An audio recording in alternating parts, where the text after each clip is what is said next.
আসসালামু আলাইকুম। আজ হলো খালামণি আর মামার বাড়ির তৃতীয় দিন। আজ একটু নৌকায় করে বেড়াতে বেরোলাম। এই পাশের জনের এক জায়গা থেকে একটা নৌকা চেয়ে নিয়ে আমরা সবাই মিলে বেরিয়ে পড়লাম ঘুরতে। আর এখন আছি পুরো মাঝখানে, আর ওই যে চারিদিক বানি গাছ, আর আমি শুধু বসে ক্যামেরা করছি। আর এই যে একজন দাঁড় বাইছে, তার আবার কষ্ট হয়ে যাচ্ছে, সে সরে গিয়ে আরও একজন দাঁড় বাইছে। ওই যে শুয়ে আছে আমার খালাতো ভাই, আর ওই যে সাদা জামা ওটা হলো আমার ছোট বোনের হাজব্যান্ড, আর ওই যে পিছনে বসে আছে ওটা হলো আমার ভাই, আর এই যে হলুদ গেঞ্জি এটা একটা ভাই, আর এই যে ব্লু কালার জামা এটা হলো আমার মেজো বোনের হাজব্যান্ড। আর আমি বসে ক্যামেরা করছি। ভীষণ সুন্দর ছিল এই সময়টা। আর এই যে একজনের দম হয়ে যাচ্ছে, আর একজন এরকমভাবে দাঁড় বাইছে, ওরাও বেশ বিষয়টা এনজয় করছিল।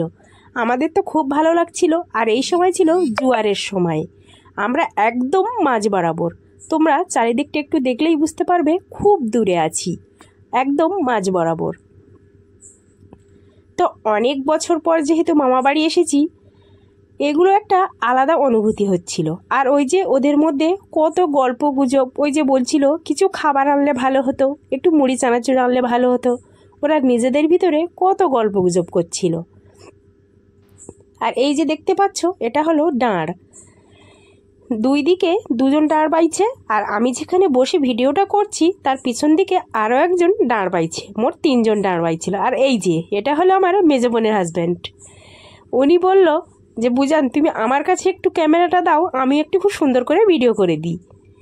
তো দেখতেই পারছো সবাই মিলে এক জায়গায় বসে ভিডিও করছিলাম।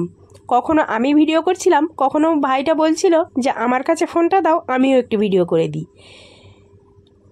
তো